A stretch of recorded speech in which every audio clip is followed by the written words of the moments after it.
Assalamualaikum warahmatullahi wabarakatuh. Kami dari Departemen Teknik Informatika dari Universitas Harkat Negeri. Jadi di sini kita akan melakukan perakitan PC dari nol sampai menyala sekalian dengan instalasi OS-nya. Sebelum dari itu, perkenalkan nama saya Dafari Putra Sudo dengan NIM 2509051 yang akan bertugas untuk merakit PC-nya, dan teman saya Muhammad Yusuf Mutakin dengan NIM 2509041 yang akan melaksanakan instalasi OS-nya.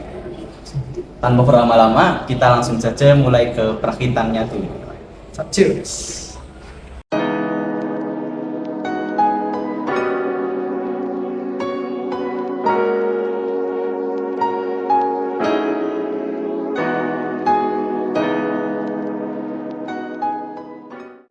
Baik, sebelum memulai tahap perakitan, alangkah baiknya kita mengenal lebih dalam tentang komponen-komponen apa saja yang akan kita lakukan untuk pemasangan PC ini. Jadi yang pertama ada casing standar untuk kantoran. Lalu yang kedua ada power supply dengan merek Simbada dengan daya 380 watt. Oke, selanjutnya ada CPU cooler dengan merek Jones Blue dengan daya 160 watt. Selanjutnya ada kabel SATA. Oke. Selanjutnya ada SSD dengan merek Midas Force dengan kapasitas 128 GB. Selanjutnya ada RAM DDR3, RAM 4, ada 2 sama DDR3. Kalau yang ini RAM 2. Oke. Selanjutnya ada motherboard dengan tipe H61 dan kita memakai CPU i3 Gen 2.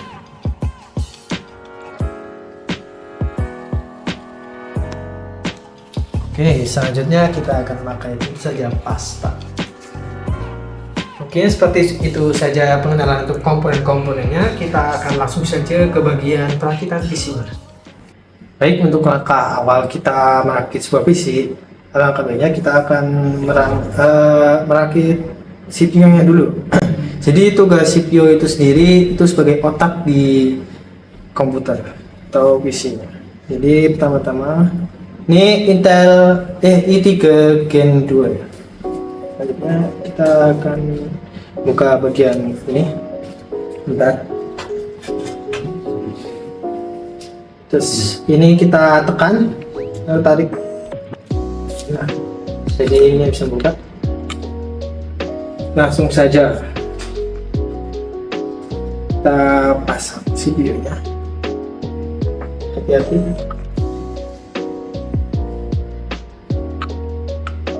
Oke, sudah kita tutup ulang seperti tadi guys, tarik, cepat, masuk, tekan. Nah, oke, CPU-nya sudah. Langsung saja kita ke bagian berikutnya, yaitu bagian RAM. Nah, kita pakai RAM 2 GB. Langsung kita mulai, kita lepaskan fungsinya dulu. Kita perhatikan ini tengahnya ini dengan bagian sini biar lepas gitu. Oke. Langsung kita pasang kuncinya, jangan lupa dibuka dulu biar ada. Nah, kita tekan sampai bunyi klek. Nah, bunyi klek. Nggak kedengeran tapi di situ. Lanjut yang kedua sama, tapi yang ini DDR3 RAM 4. Ingat ininya kita posisikan yang benar bagian tengah. Pasang langsung bunyi kok.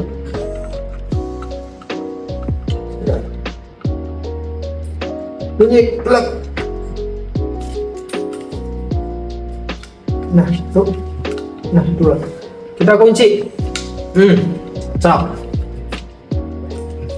Baik, selanjutnya pemasangan CPU cooler. Untuk masangnya sendiri kita jangan langsung masang, tapi kita akan pakaikan dulu thermal. Oke, sebentar. Kita pakaikan di atas CPU-nya.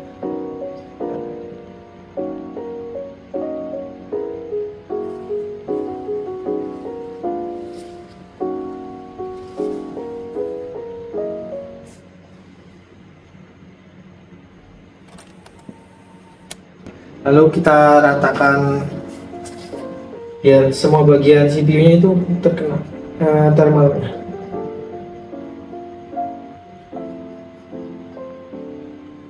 Oke. Nah, kalau sudah, kita baru pasang cooler CPU-nya. Nah, di bagian sini kan ada 4 lubang. Ini untuk pemasangan bautnya. Masukkan ke lubangnya. Nah, sudah, kita pasang. Oke.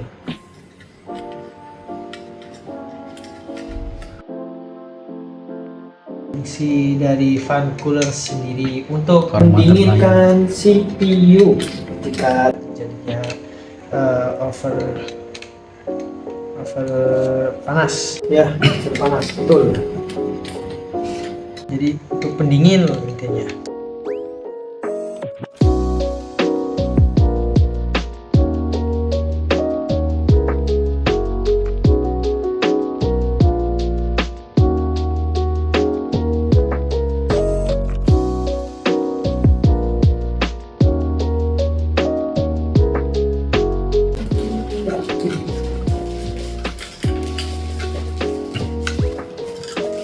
Nah, sudah terpasang dengan baik ya guys. Sudah. Oke. Baik, selanjutnya kita akan memasang power supply-nya. Kegunaan power supply sendiri untuk mengalirkan daya ke semua komponen PC di dalamnya. Jadi tanpa dia semua perangkat tidak akan mendapatkan daya.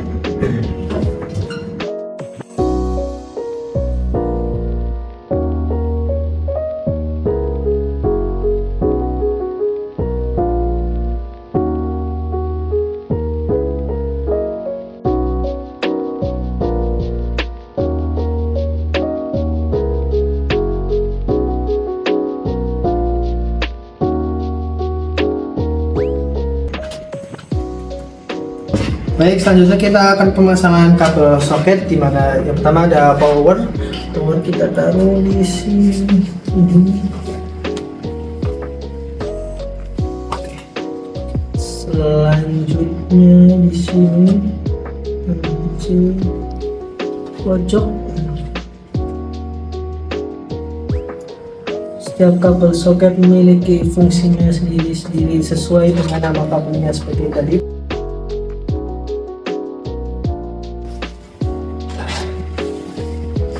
Oke, selanjutnya ada kasih satu HDD-LED. Oke. Jadi setiap soket beda-beda fungsinya, teman-teman. Sesuai kegunaan, sesuai namanya juga. Ada namanya. Nah, di sini cakep. Oke. Selanjutnya yang ini ada VCC, data min, data plus, dan USB. Kita taruh di sini.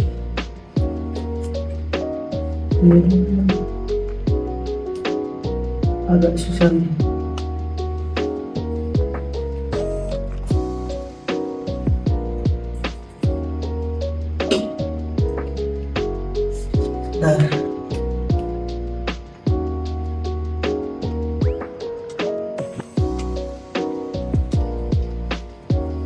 Nah,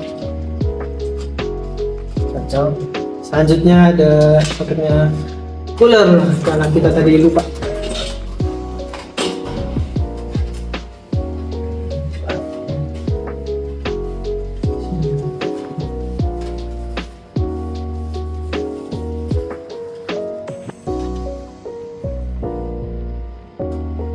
Di sini, pada di sini. Selanjutnya ini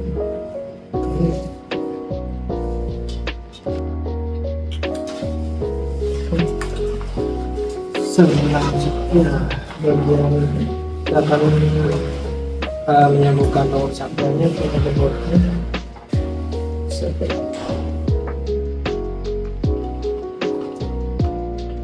Hati-hati ya karena ini dengan telitinya. Oh iya, kalau kalian mau tahu bagian mana yang harus dipasang, di bagian motherboard-nya sendiri udah tercantum bagian mana yang harus dipasang seperti audio, USB, power, dan lain-lain. Nah, bagian ini juga kita pasang di bagian sini. Gunanya untuk menyambungkan power supply dengan motherboard. Oke, selesai. Sudah terpasang semua. Iya, sudah. Baik, selanjutnya, oh ya, sebelum itu kita akan pasang dulu motherboardnya ke casingnya dulu.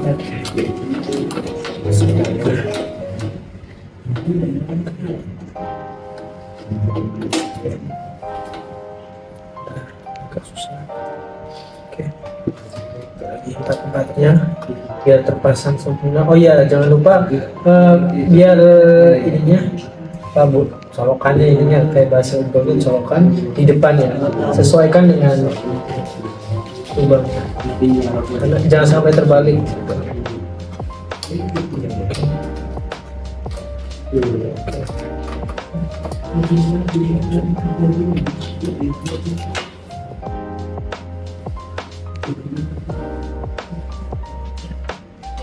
Oke. Selanjutnya adalah pemasangan SSD. Jadi ini merupakan kabelnya. Kita cari yang sesuai sama.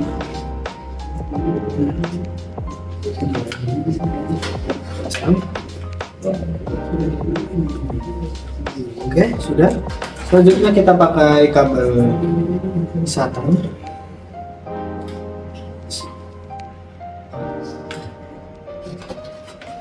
Kita pasang.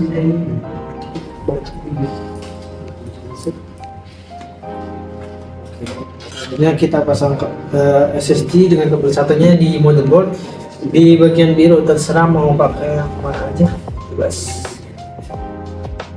Oke, pasang. Karena ini SSD kecil, kita taruh saja di sini, aman. Oke, baik. Selanjutnya kita akan mencobanya di monitor apakah berhasil atau tidak. Oke, sekarang kita akan tes PC ini apakah bisa menyala di monitor. Kita akan coba masukkan layarnya.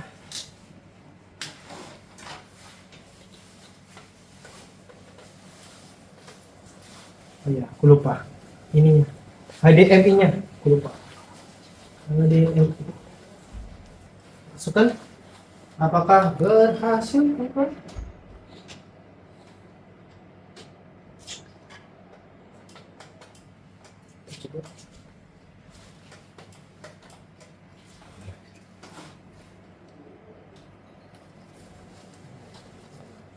Oke, ternyata berhasil. Dan begitulah cara merakit PC. Selanjutnya kita akan mencoba cara install OS di media komputer yang akan dibacakan oleh teman saya, Izul. Oke, jadi kita akan mulai untuk menginstal OS-nya. Di sini kita akan menginstal dengan dual OS. Dengan yang utamanya adalah Windows dan yang kedua, BIOS keduanya adalah Linux Ubuntu. Oke, kita mulai saja. Oke, jadi yang pertama kita colokin dulu flash disknya yang sudah di bootable. Kemudian kita nyalakan laptopnya, lalu langsung spam ESC. Untuk setiap merek laptop beda-beda ya untuk masuk ke bootloadernya.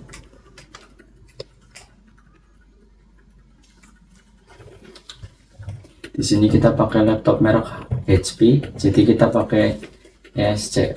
Kemudian kita langsung masuk ke menu BIOS setup, langsung tekan F10 dan kita cari boot option. Nah, kita masuk ke boot option, kemudian kita cari UEFI boot order untuk memprioritaskan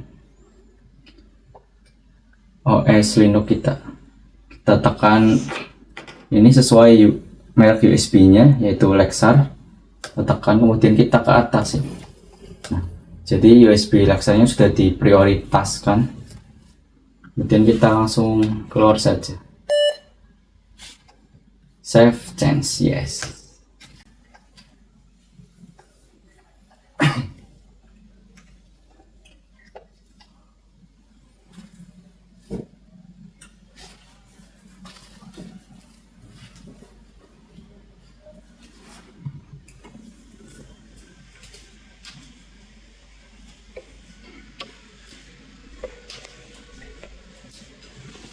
Oke, setelah masuk ke menu ini kita langsung pilih Ubuntu.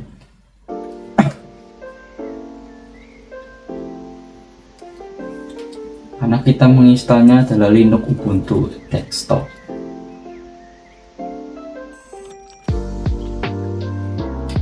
Sedang loading teman-teman.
Nah, setelah masuk ke menu seperti ini, kita pilih bahasanya English saja.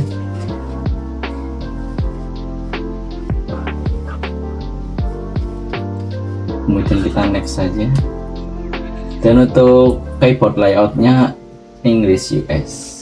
Kita next.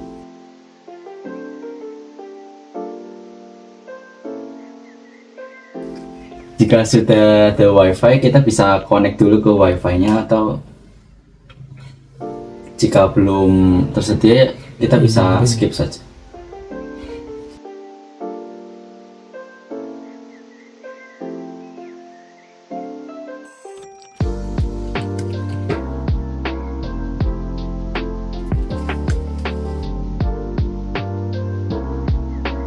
Nah, sudah terkonek ke WiFi-nya, kita next. Nah, kita pilih yang install Ubuntu. Kita pilih yang interactive installation saja dan default selection.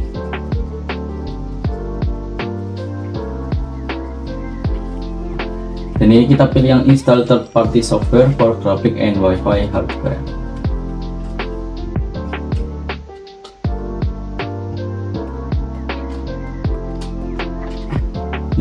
Kita pakai yang install Ubuntu alongside Windows Boot Manager biar partisinya sudah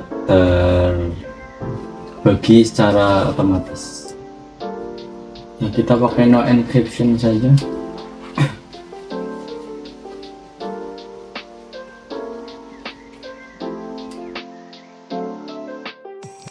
Oke, kita create akun.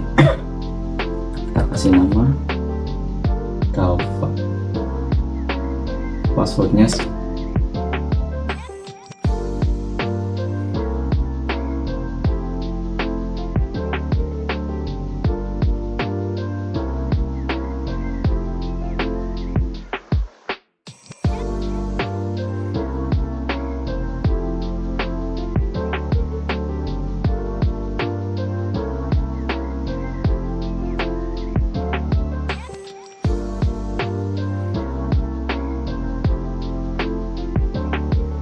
Setelah sudah dibuat akunnya, kita next,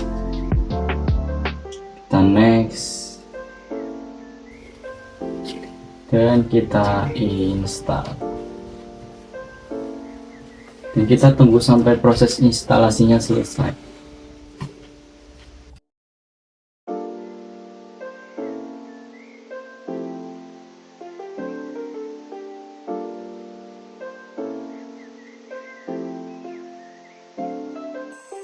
Jadi sembari menunggu proses instalasinya, mungkin di sini saya akan menjelaskan sedikit-sedikit tentang Ubuntu ini. Jadi Ubuntu adalah salah satu sistem operasi yang basisnya itu adalah Linux, yang terkenal karena open source-nya dan aman pastinya. Jadi sistem ini tuh punya tampilan antarmuka yang sederhana dan ramah pengguna, mirip seperti Windows. Jadi pengguna baru atau user baru pun bisa cepat beradaptasi dengan UI tersebut. Karena Ubuntu yang saya download adalah Ubuntu versi desktop, bukan yang versi server. Dan desktopnya pun menggunakan Gnome, yang tentunya sangat ringan.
Dan untuk fitur utamanya yang ada dalam Ubuntu ini adalah terminal, yaitu fitur yang memungkinkan kita untuk menjalankan perintah secara langsung untuk mengatur sistem, kayak menginstal aplikasi atau memperbarui aplikasi.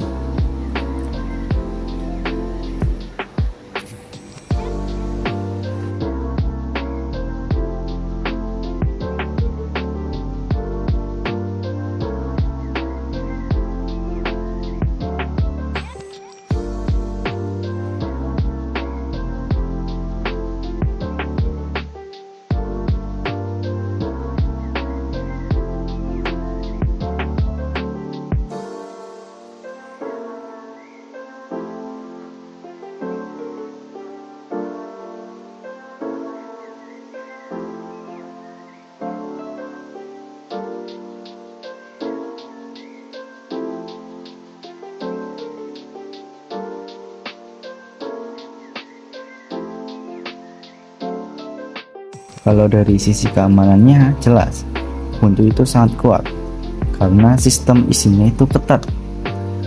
Karena semua tindakan penting itu butuh konfirmasi lewat perintah sudo atau lewat sudo, sehingga virus itu jarang bisa masuk.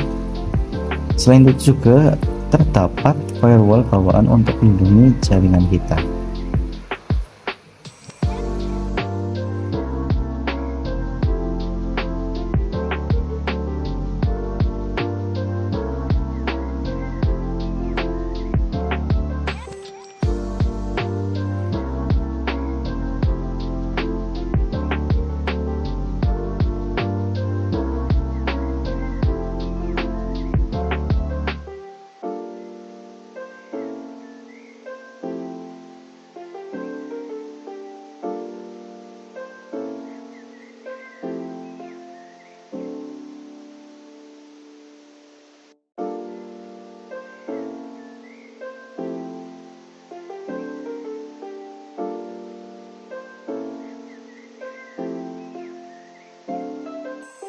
Dan juga di Ubuntu ini sudah terinstall aplikasi paketannya seperti File, Firefox, Terminal, dan lain-lain. Salah satunya Terminal yang tadi kita bahas ya. Nanti kita juga akan melihat secara langsung setelah proses instalasinya selesai.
Singkatnya untuk OS Ubuntu ini, jadi Ubuntu ini cocok untuk penggunaan sehari-hari maupun untuk kebutuhan profesional seperti pemrograman dan server.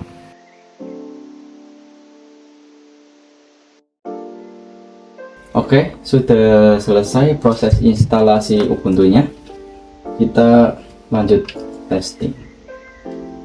Nah, ini tampilan dari Ubuntu versi 25.10. Seperti ini tampilannya. Kita coba buka file Explorer. Nah, ini untuk tampilan file Explorer versi Linux Ubuntu. Kelihatan lebih ringan ya pastinya dibanding Windows 10 yang ada di OS utamanya.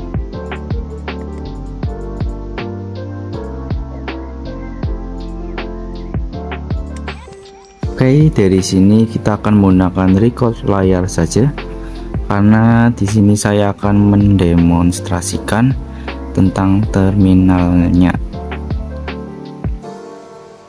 Oke, kita masuk ke terminalnya.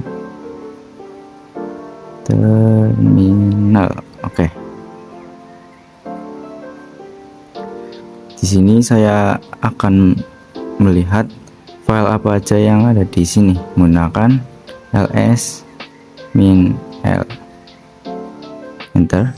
Oke, saya akan masuk ke folder dokumen menggunakan cd dokumen. Kemudian saya akan mengecek isi foldernya lagi dan kosong. Oke, kita balik lagi keluar dari folder dokumen menggunakan cd, kemudian exit keluar dari terminalnya. Jadi itulah demonstrasi singkat mengenai terminal.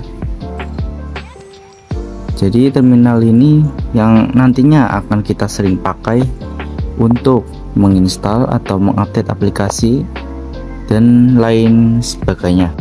Dan dengan terminal ini juga kita dapat mengubah OS kita hanya menjadi fokus ke server saja atau ke cyber saja atau ke yang lainnya, tergantung pilihan kita. Di sini juga ada beberapa aplikasi bawaan yang sudah sepaket saat diinstal, seperti Firefox, Thunderbird Mail, ada Rhythmbox, LibreOffice Writer, App Center, dan lain. Oke, coba kita masuk ke Windows-nya lagi apakah bisa?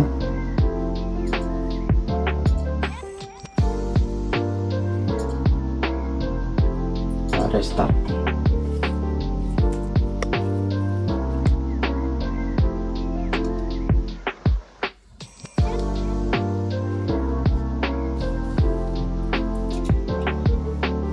Oke, langsung kita enter saja.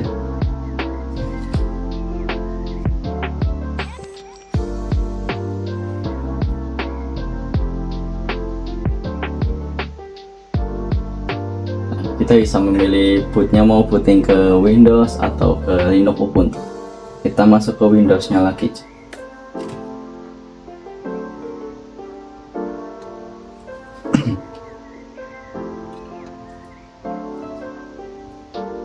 Karena ini dual boot, jadi kita bisa memilih dua OS yang akan kita masuki saat pertama kali kita buka laptop.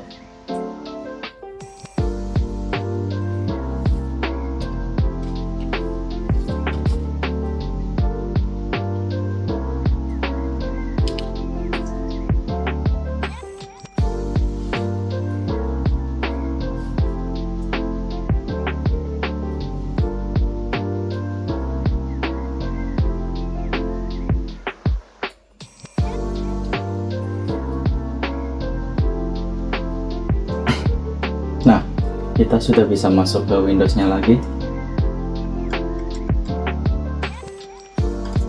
Dan ya, begitulah instalasi Linux Ubuntu dengan dual boot di laptop.